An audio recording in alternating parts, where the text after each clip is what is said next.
Assalamualaikum warahmatullahi wabarakatuh.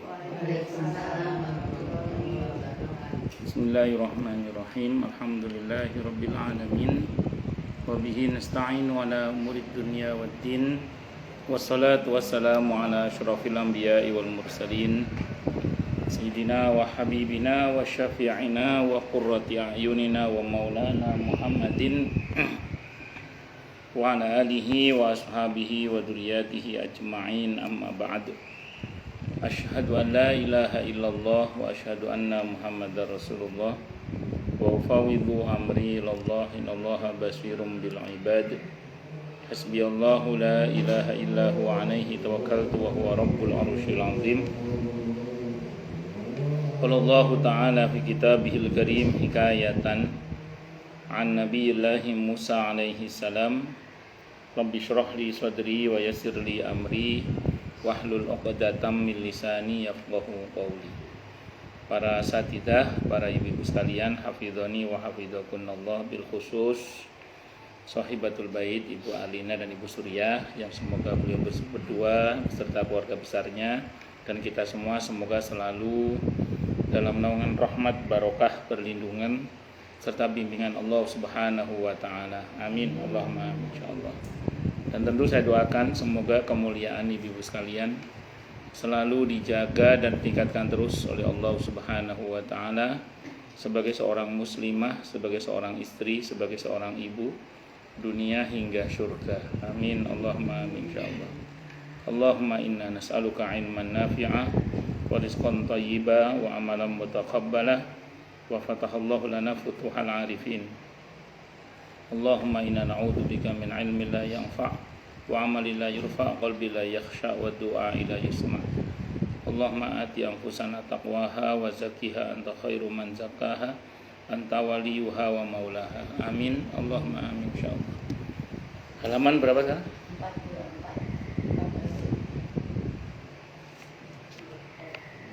424. Halaman 424.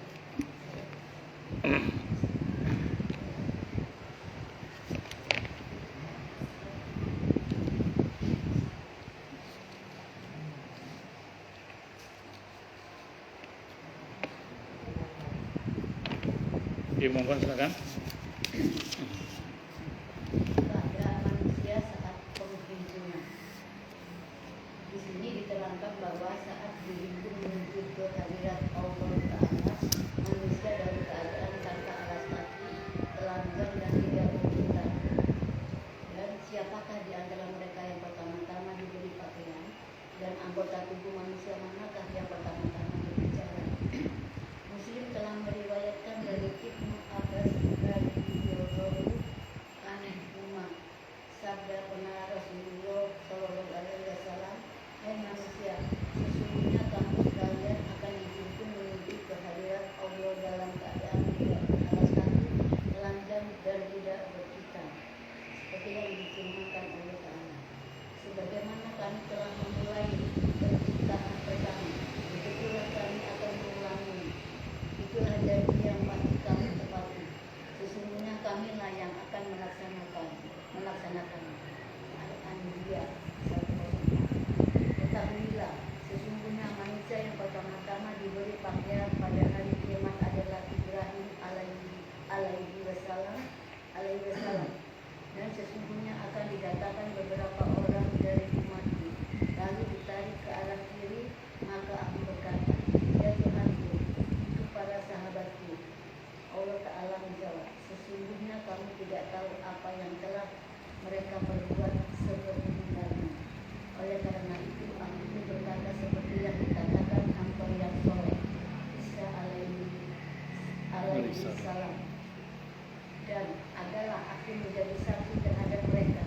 Maka setelah engkau wafatkan atau angkat aku, engkau lah yang mengawasi mereka, dan engkau adalah maha menyaksikan atas segala sesuatu. Jika engkau menyiksa mereka, maka sesungguhnya mereka adalah hamba-hambamu juga. Dan jika engkau mengampuni mereka, sesungguhnya engkau lah yang maha perkasa lagi maha bijaksana. Al-Maidah 111. Rasul bersabda, maka dikatakanlah, sesungguhnya mereka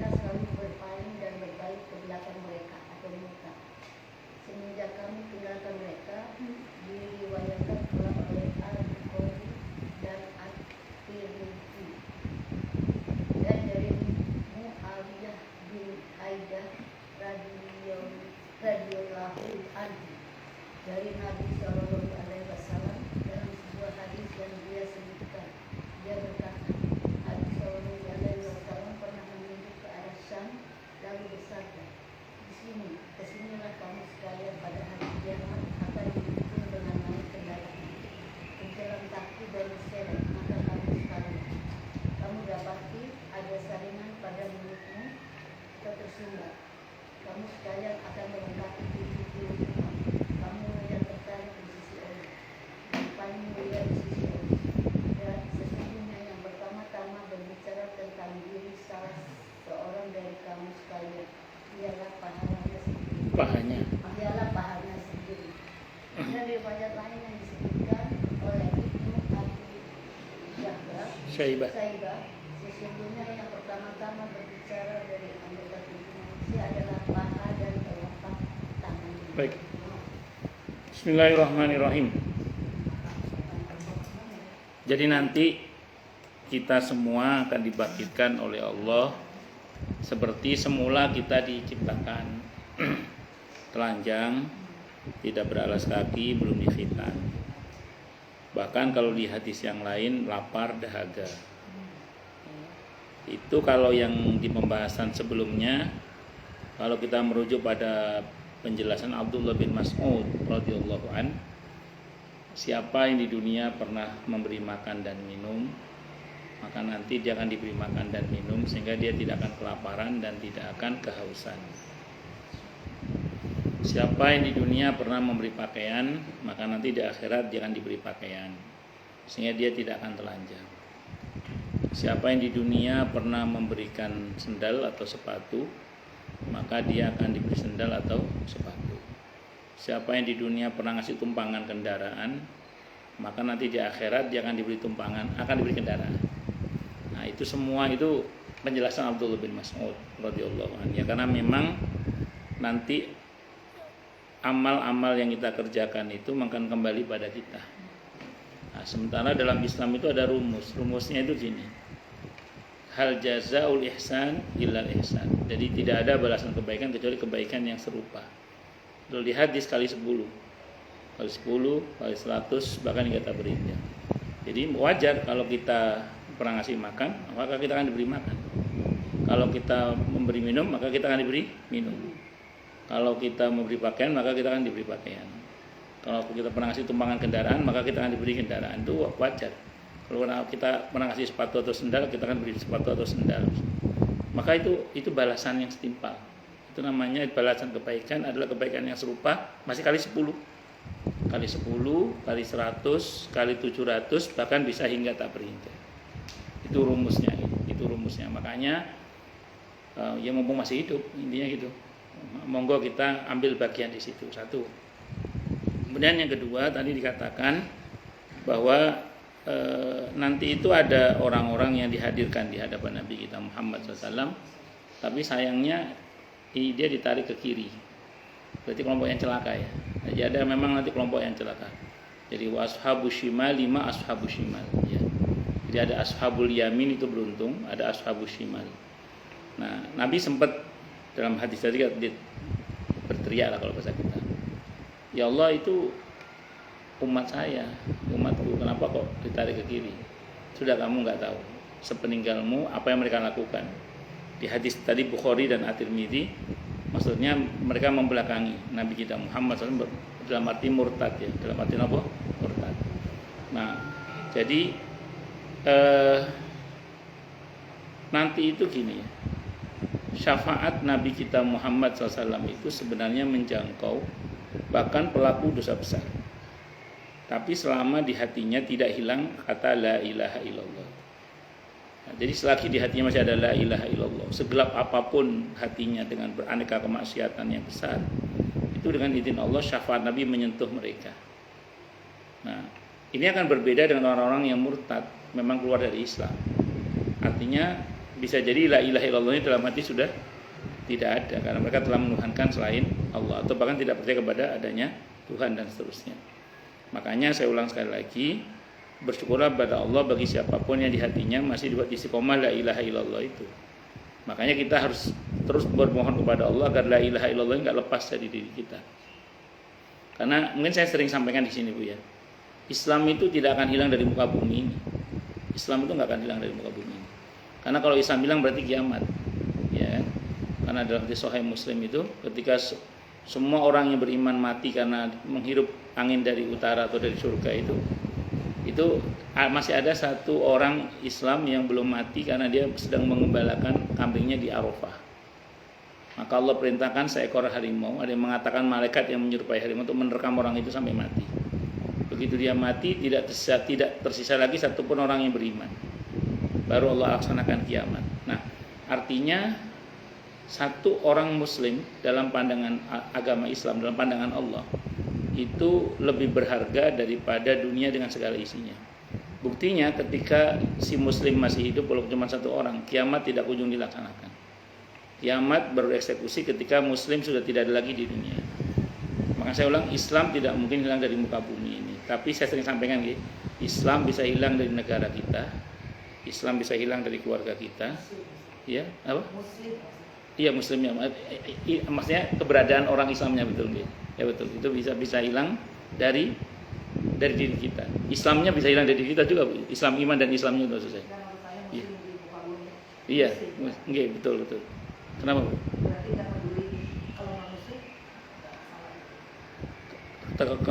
Pada saat kiamat nanti maksudnya? Ya, kalau kiamat nanti itu ketika semua Islamnya sudah nggak ada lagi, kecuali tinggal orang-orang yang kafir dan jahat. Itu di hati itu gitu, kafir dan jahat.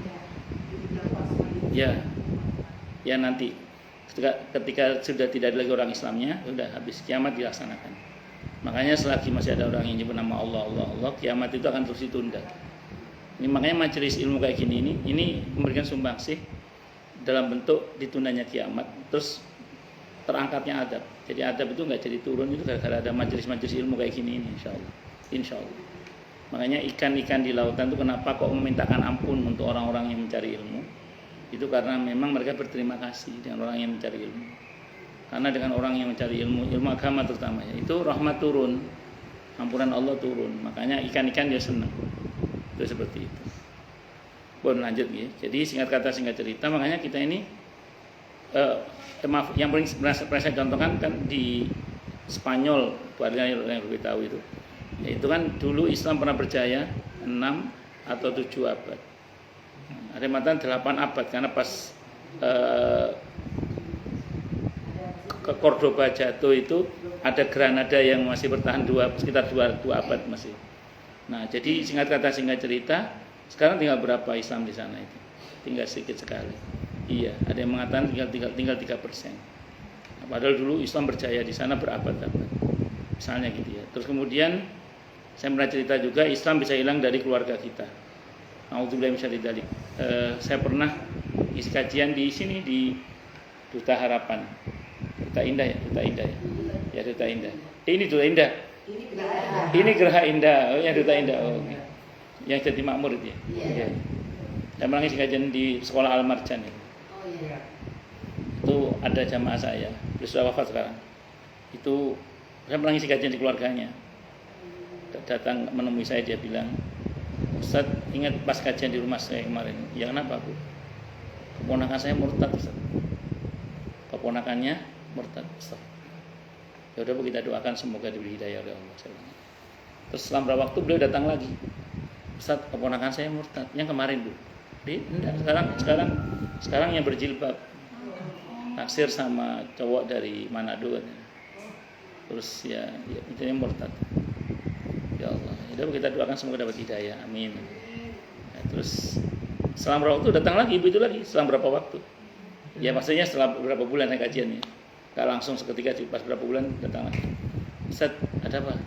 Bu, kemarin keponakan saya 2 murtad, sekarang ibunya yang murtad ya. Nauzubillahi min dzalik. Iya. Jadi artinya ya begitu. Makanya kita jangan sombong. Hanya karena kita udah ngaji, hanya karena kita sudah jadi ustadzah ya harus tetap berdoa, dan doa itu kita gunakan kata kami karena kita punya anak, kita punya pasangan, kita berharap semoga anak cucu kita, pasangan kita itu dijaga iman Islamnya semuanya. Rabbana la tuzigh qulubana ba'da idh hadaitana wa hab lana min ladunka rahmah innaka antal wahhab. Nah, kemudian yang tidak kalah penting lagi ya tadi, Islam bahkan bisa hilang dari diri kita sendiri. Makanya kita tidak boleh sombong karena hidup itu masih koma. Itu mungkin ibu pernah dengar ada seorang ulama di Mesir itu yang membantah pemikiran orang-orang Syiah. Banyak ulama yang memuji orang itu sampai dikatakan pasti tidak ada balasan yang pantas untukmu selain surga. Dipuji-puji. Belakangan dia mati sebagai seorang ateis. Padahal karyanya luar biasa, sangat fenomenal, membantah pemikiran Syiah. Tapi ujungnya matinya malah mati sebagai ateis. Naudzubillah. Orang di Mesir, naudzubillah syarikat. Ya, makanya kita nggak boleh sombong. Nggak boleh sombong, harus selalu mohon perlindungan pada Allah agar iman Islam kita dijaga oleh Allah Subhanahu wa taala. Nah, kalau kita cermati tadi yang terakhir berkaitan dengan pertama kali yang bicara adalah tangan dan pahanya, itu berkaitan dengan surah Yasin ayat 65 itu. Al-yauma nakhtimu ala afwahihim wa tukallimuna aydihim wa tashhadu arjuluhum bima kanu yaksibun. Nanti akan bicara pertama kali itu tangan dan kaki. Tangan bicara, kaki jadi saksinya. Tangan mungkin berkaitan dengan, ya betul. Kalau ini berkaitan dengan menjaga syahwatnya, ambisinya, nafsu dan syahwat. Kenapa? Bukan melangkah kemana ya, menjaga syahwat. Itu termasuk diantaranya. Terus melangkah kemana termasuk menjaga nafsu dan syahwat. Karena kalau paha identiknya dengan itu, identiknya. Tapi karena paha bagian dari kaki ya termasuk melangkah kemana juga. Ya pokoknya intinya ini dua unsur yang paling banyak bergerak memang, tangan. Mungkin tangan bisa dalam pengertian yang lebih luas lagi. Karena kan orang sekali tanda tangan itu bisa mensejahterakan banyak orang, sekali tanda tangan bisa menyengsarakan banyak orang. Tergantung tanda tangannya untuk apa. Iya betul. Ya saya kira itu. Wallahu a'lam bishawab. Monggo silakan. Siapa Bu Foni? Bu Neliawati? Bu Neliawati. Penjelasan beberapa arti kata-kata burlang artinya tidak bertitan. Alfikan artinya saringan gelas atau penuh. Demikian kata Alai.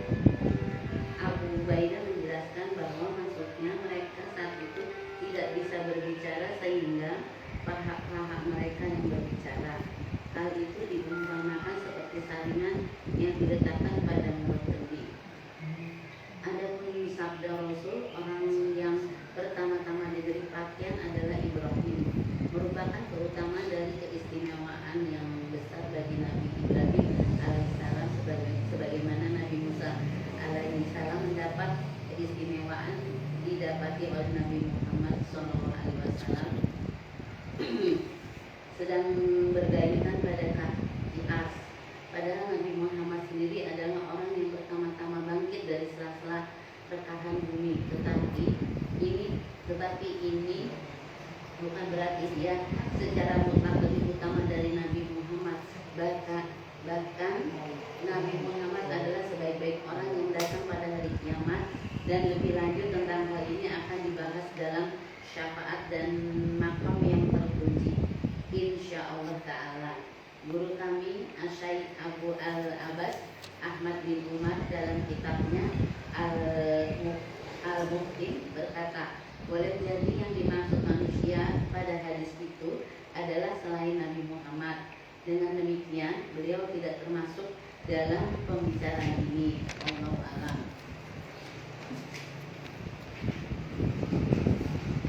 Saya katakan ini adalah penjelasan yang baik. Andaikan tidak ada nas yang berlawanan dengannya, akan tetapi ternyata Ibnul Mubarak telah meriwayatkan dalam kitabnya Ar-Raqaiq telah mengabarkan kepada kami Sufyan dari Umar bin Qais, dari bin Hal bin Amr, dari Abdullah bin Al-Haris, dari Ali radhiyallahu anhu. Dia berkata, orang yang pertama-tama diberi pakaian adalah Khalilullah Ibrahim, berupa 2 potongan kain kibriyah. Kemudian Muhammad SAW diberi pakaian berupa sepotong kain indah dari sebelah kanan ars. Riwayat ini disebutkan pula oleh Al-Baihaqi. Sementara itu, Abbad bin Kasir juga meriwayatkan dari Jabir radhiyallahu anhu. Dia berkata, sesungguhnya para muazzin dan orang-orang yang menjawab azannya akan keluar dari kubur mereka pada hari kiamat. Muazzin sambil mengumandangkan azannya dan menjawab sambil menjawabnya, dan yang pertama-tama diberi pakaian berupa kain indah dari surga ialah Ibrahim Khalilullah, kemudian Muhammad Sallallahu Alaihi Wasallam, kemudian para nabi lainnya, kemudian para muadzin. Mereka disambut oleh para malaikat dengan kendaraan-kendaraan terbuat dari cahaya merah. Kendalinya dari jamur hijau dan tempat duduknya dari emas. Mereka dikawal dari sejak kubur mereka oleh 70.000 malaikat sampai ke Masyar. Disebutkan oleh Al-Hulaimi dalam kitabnya Minhaj ad-Din. Begitu pula Abu Nu'aim Al-Hafidh menyebutkan sebuah hadis dari Al-Aswad Al-Qamah dan Abu Wa'il dari Abdullah bin Mas'ud radhiyallahu anhu. Dia berkata, dua orang anak mulaikah datang kepada Nabi Shallallahu Alaihi Wasallam dan seterusnya, di mana terdapat pernyataan, maka orang yang pertama-tama diberi pakaian adalah Ibrahim alaihissalam. Allah Ta'ala berfirman, berilah pakaian kepada kekasihku, maka didatangkanlah 2 potong kain indah berwarna putih. Kedua potong kain itu pun dipakainya, lalu duduklah dia menghadap ars. Kemudian didatangkanlah pakaianku, maka aku pun memakainya, lalu berdiri di sebelah kanan ars. Tidak ada yang berdiri selain aku, dan oleh karenanya umat-umat terdahulu maupun kemudian menginginkan kedudukan seperti aku, dan seterusnya. Al-Baihaqi juga meriwayatkan dengan isnadnya dalam kitab Al-Asma wa As-Sifat dari Ibnu Abbas. Dia berkata, sabda Rasulullah, sesungguhnya kamu sekalian akan dihimpun dalam keadaan tanpa alas kaki dan telanjang, dan orang yang pertama-tama diberi pakaian dari surga adalah Ibrahim. Dia diberi pakaian sepotong kain indah dari surga, lalu dia beri sebuah kursi yang kemudian ditempatkan sebelah kanan ars. Kemudian aku pun didatangkan, lalu diberi pakaian sepotong kain indah dari surga. Tidak ada manusia lain yang diberi pakaian seindah itu. Kemudian didatangkanlah sebuah kursi untukku, maka ditempatkan pada kaki ars. Ini adalah nas bahwa Nabi Ibrahim alaihissalam adalah orang yang pertama-tama diberi pakaian. Kemudian Nabi kita Sallallahu Alaihi Wasallam dengan pernyataan dari beliau sendiri, oleh karena itu beruntunglah, dan sekali lagi beruntunglah orang yang diberi pakaian indah dari surga pada waktu itu, karena sesungguhnya barang siapa memakainya pada saat itu, berarti dia telah memakai jubah yang akan senantiasa memeliharanya dari hal-hal yang tidak menyenangkan daripada masyar, seperti keringat dan terik matahari dan kengerian lainnya. Baik, bismillahirrahmanirrahim. Jadi memang nanti itu sebenarnya kan saya katakan tadi ada beberapa saksi ya sebenarnya. Kalau terutama dihisab nanti itu. Pertama Allah sendiri saksinya, wa kafa billahi syahida. Yang kedua raqib atid, juru catat. Yang ketiga sesama kita. Ini aja jadi saksi sesama kita nanti. Nah, saat ini jadi saksi semua, manusia itu ngomong, kalau di pembahasan kita sebelumnya dia ngomong, ya Allah nggak fair dong, masa orang jadi saksi. Saya mohon izinkan saya jadi saksi untuk diri saya sendiri. Kata Allah disetujui. Nah, dugaan manusia itu dikiranya dia boleh ngomong sesukanya. Ternyata begitu Allah setujui, mulutnya dikunci ternyata. Tadi dikasih saringan tadi atau dikungkem lah. Kaget dia. Ternyata yang ngomong tangannya, kakinya, kulitnya semua ngomong. Wah, iya ya kan sudah aja kan akhirnya. Ya kalau mulut kan memang suka bohong. Iya. Makanya dikunci itu. Yang suruh ngomong akhirnya anggota tubuhnya. Sebenarnya nanti tidak hanya itu. Saksi itu yang didatangkan apalagi coba sampai anggota tubuh. Iya, alam. Iya, ini alam sekitar. Yauma idin tuhaddisu akhbaraha. Rumah ini kan sekarang aja nggak bisa ngomong, nanti ngomong. Iya, ada pengajian di sini. Sesekali libur. Ada. Ya, artinya rumah ini nanti ngomong gitu. Karpet ini ngomong semua. yauma idzin tuhaddisu akhbaruha bi anna rabbaka auha. Hari-hari juga ngomong nanti. Hari-hari dibangkitkan juga hari-hari. Hari pertama dibangkitkan hari Jumat. Nanti ngomong hari Jumat. Hari Kamis nanti ngomong. Ya, di hari Kamis ada pengajian. Banyak dia akan ngasih kesaksian. Nah, jadi kan masalahnya kan gini ya. Kalau sekarang kebayang ya kalau semua memberikan kesaksian. Ya, semua baik dan buruk sama jadinya. Daya. Nah, pertanyaannya nah gimana ini Ustaz? Kan kalau semuanya dibicarakan habis kita ini. Karena kan semua dibuka. Maka jawabannya sering saya sampaikan ya, ada 5 hal itu. Insya Allah kalau 5 hal ini kita lakukan, insya Allah. Ya nggak sampai bicara semua lah, insya Allah. Yang pertama, minta kepada Allah hisab yang mudah. 1. Yang kedua, banyak-banyak tobat, minta ampun pada Allah. Kan kalau tobat kata Allah yang lalu darimu aku tidak peduli.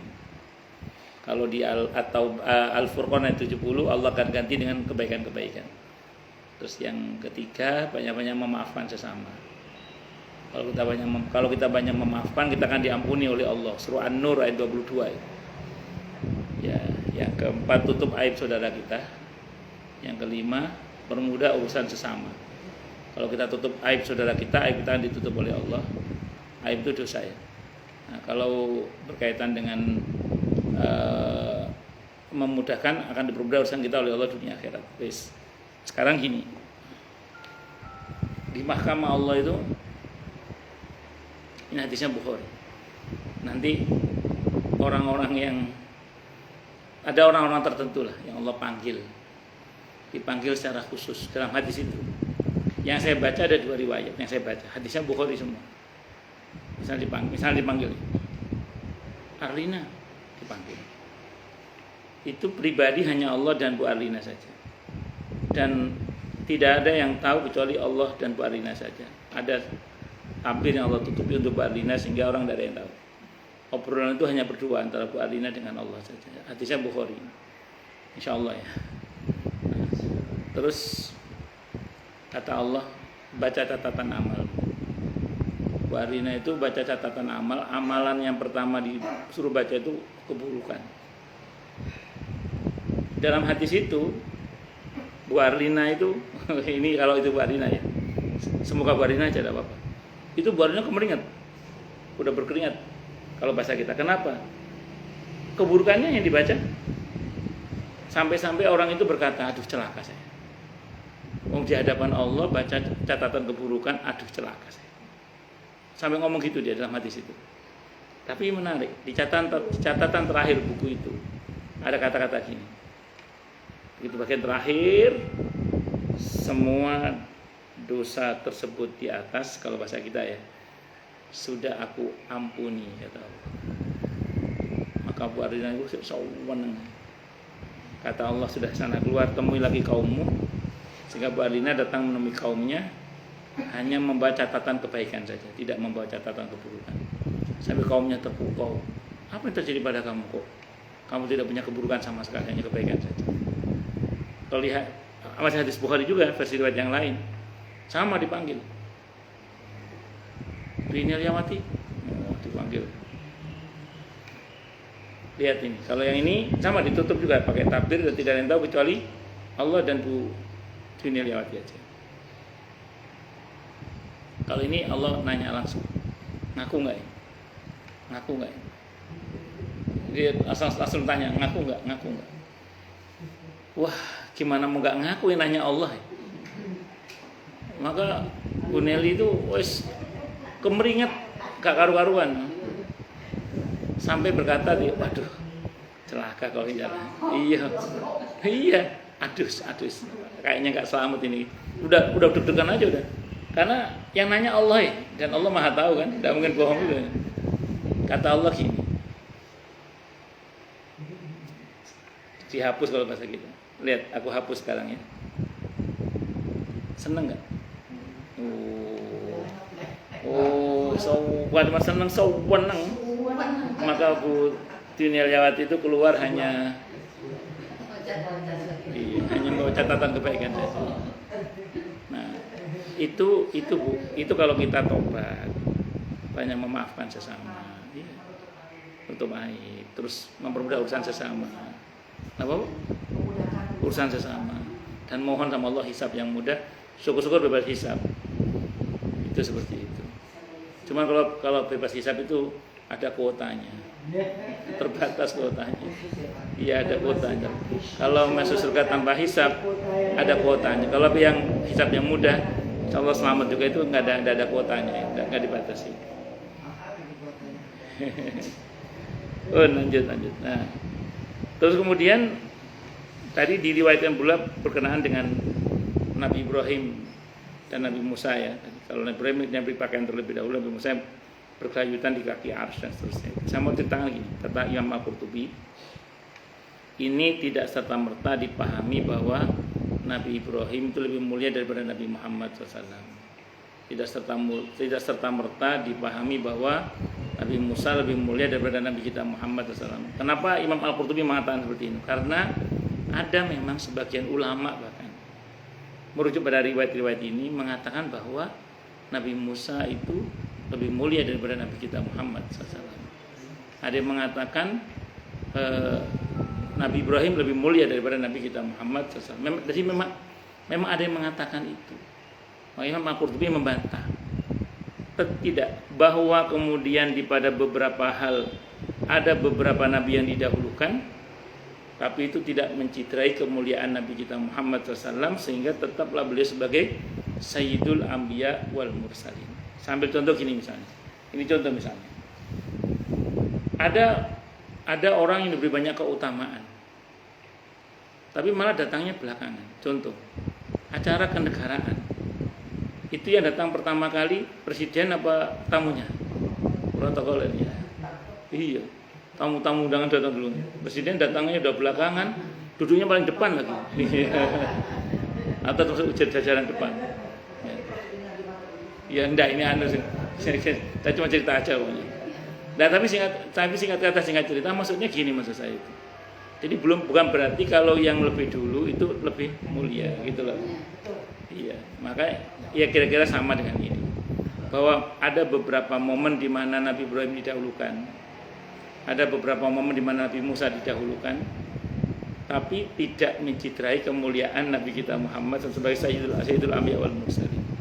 Karena bagaimanapun juga nanti di mahsyar itu satu-satunya hamba Allah yang mampu dengan izin Allah memohon syafaat dengan syafaatul uzma di hadapan Allah itu hanya Nabi kita Muhammad SAW. Nah, di samping itu para nabi yang lain itu berlaku lokal. Beda dengan Nabi kita Muhammad SAW yang berlaku universal. Nabi itu tidak hanya berlaku untuk manusia, bahkan untuk jin. Itu bahkan untuk alam semesta, wa marsalnaka ila rahmatan lil alamin. Makanya saya ulang ini, tidak berarti Nabi Ibrahim lebih mulia daripada Nabi kita Muhammad SAW. Tidak. Sebagaimana tidak berarti Nabi Musa lebih mulia, tidak. Bahwa beliau berdua sangat mulia, iya. Dan kita harus memuliakan, iya. Tapi tidak berarti terus lebih mulia daripada Nabi kita Muhammad Sallallahu Alaihi Wasallam. Itu seperti itu. Terus kemudian, saya kira itu. Ya, monggo silakan yang lain. Lalu lanjut.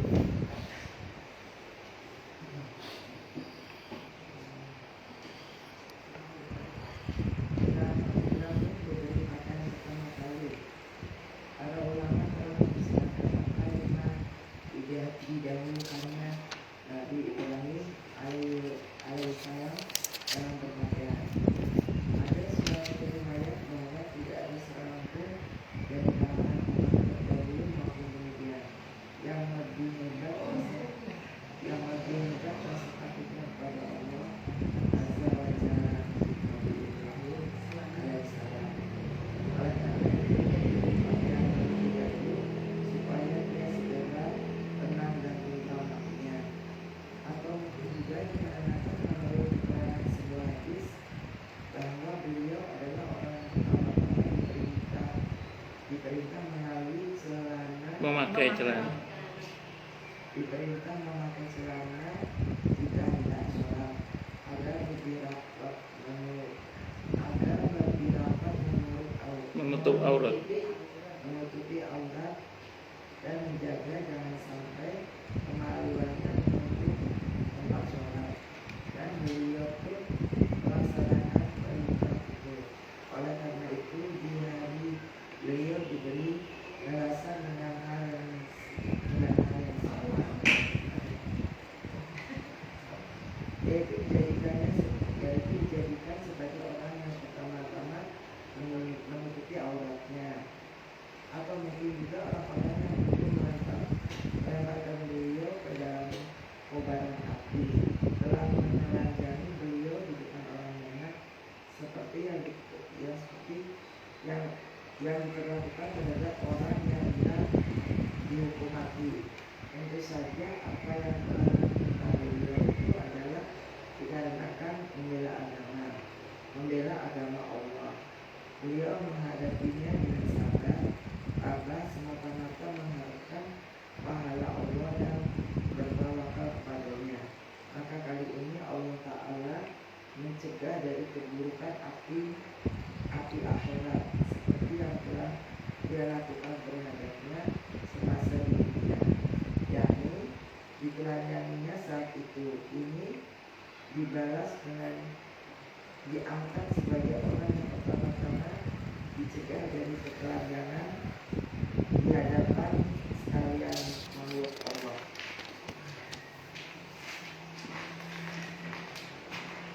Dan adanya takwil yang terakhir inilah yang terbaik. Wallahualam. Dalam soal yang saat itu dimulai dari Nabi Ibrahim alaihissalam. Pakaian yang dikenakan Nabi kita itu disusun Nabi kita itu berupa kain indah yang tidak pernah ada manusia di lain diberi pakaian seindah itu. Dengan demikian kemudiannya beliau itu terimbangi dengan keindahan pakaiannya.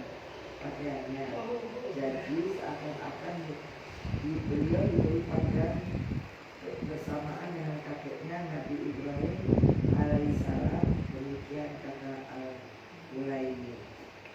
Sabda beliau, kamu dapati ada salinan pada mulutmu.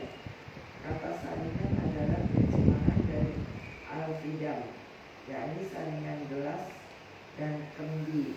Demikian kata Al-Lais, dan menurut Abu Ubaid, maksudnya mereka tidak bisa berbicara sehingga paha mereka lah yang berbicara. Jadi hilangnya kemampuan berbicara di waktu itu diumpamakan seperti salingan yang menutupi diri.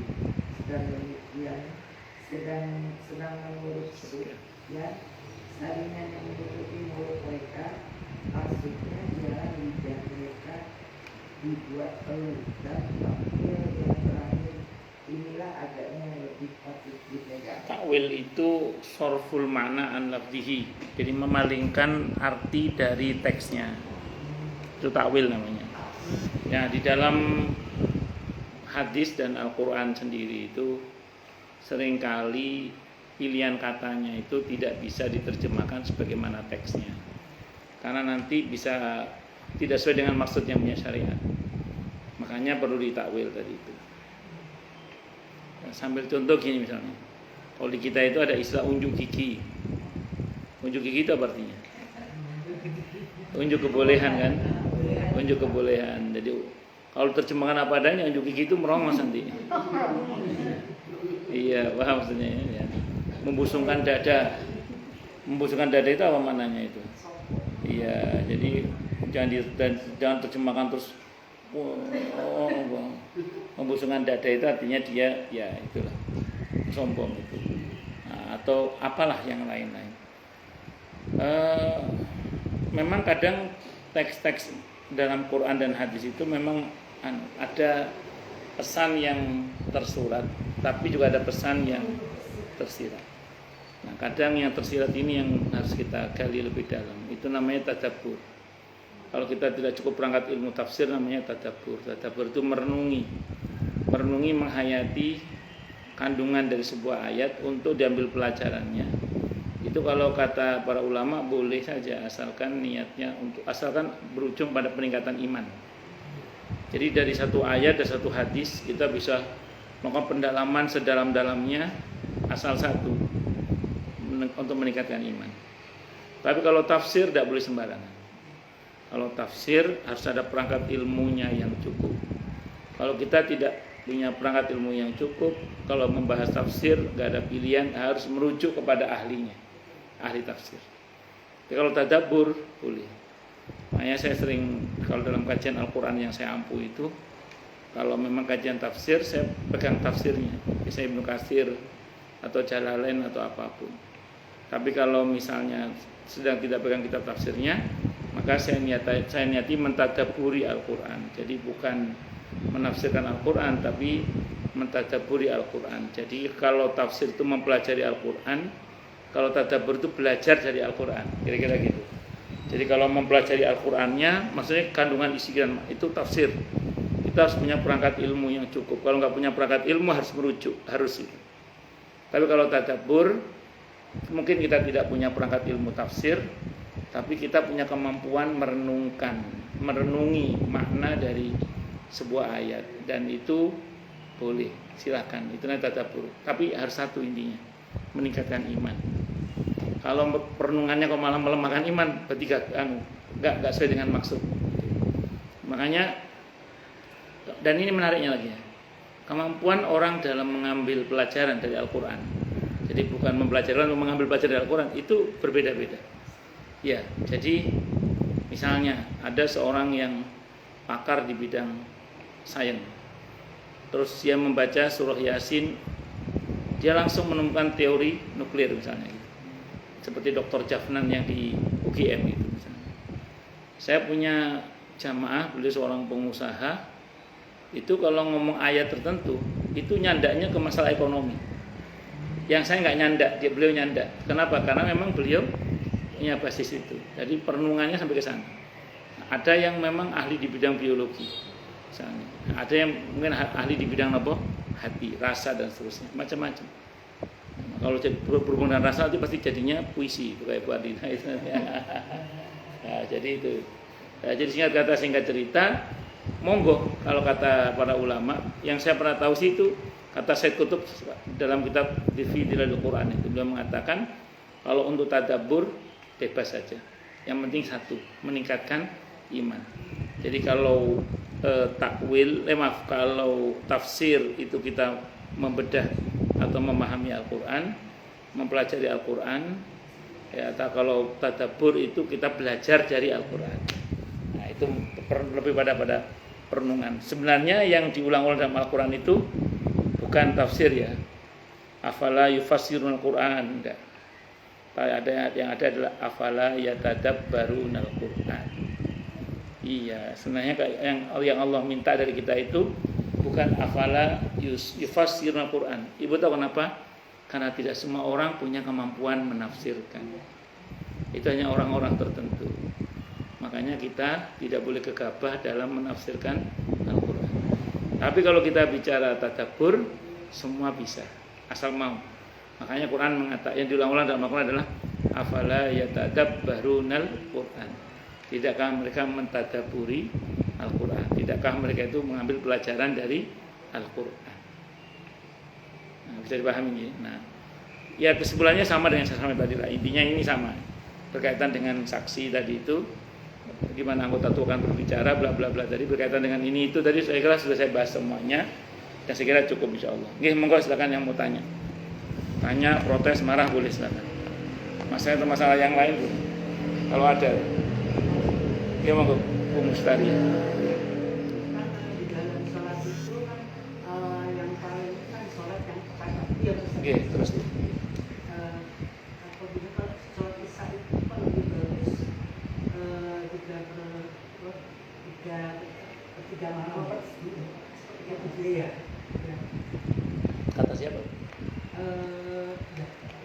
Ada ya. Saya mau terangkan ini. Saya terangkan.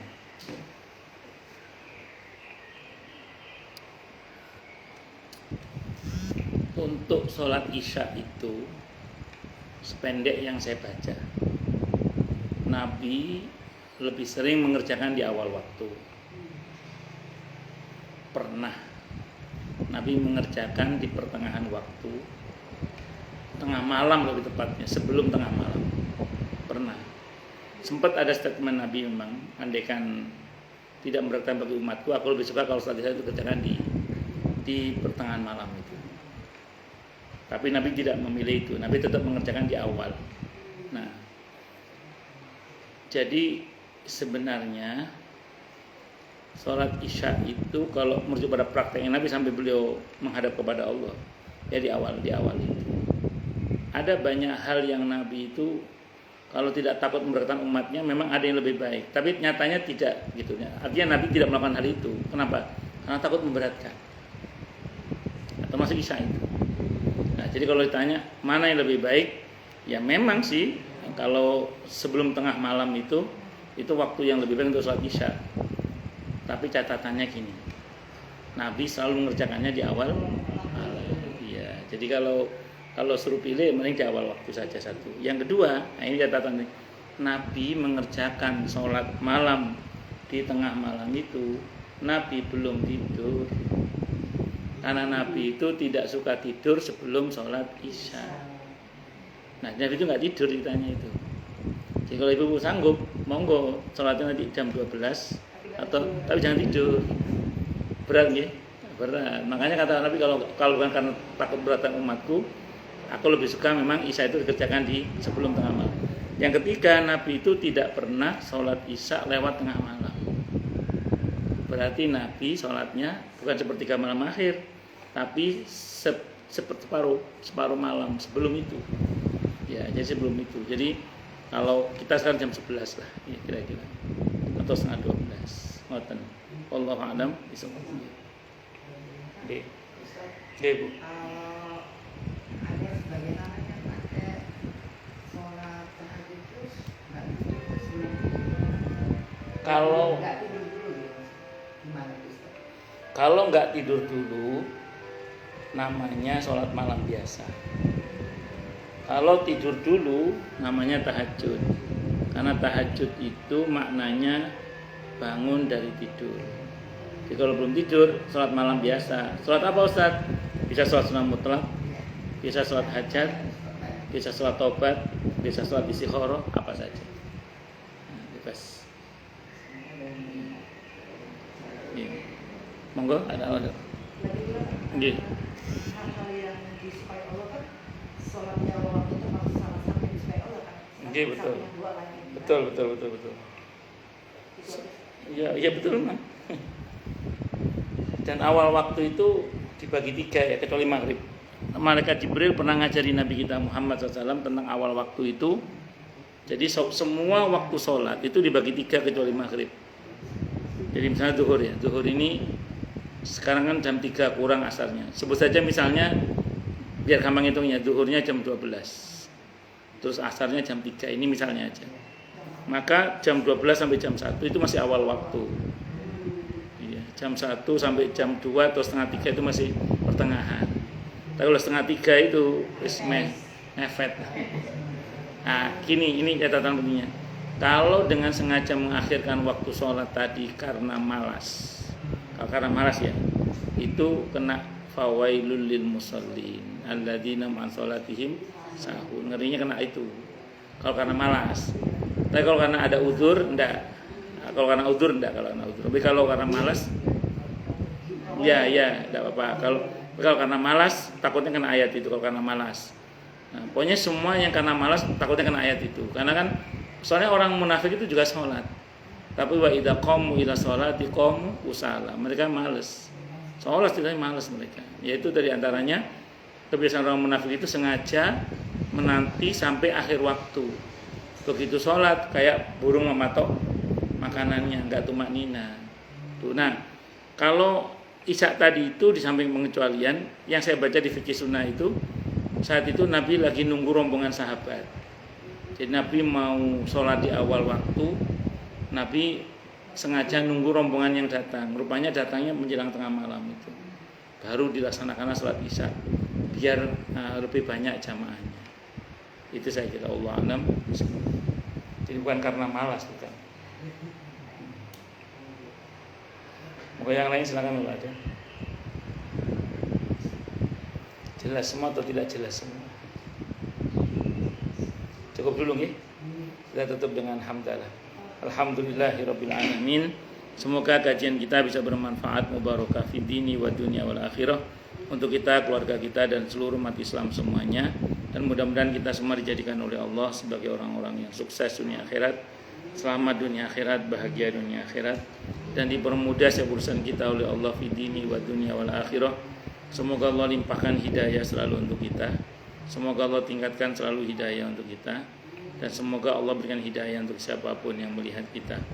Subhanakallahumma bihamdika asyhadu an la ilaha illa anta astaghfiruka wa atubu ilaik. Sallallahu alaihi Muhammad wa ala alihi wasallam. Saya mohon maaf. Wassalamualaikum warahmatullahi wabarakatuh.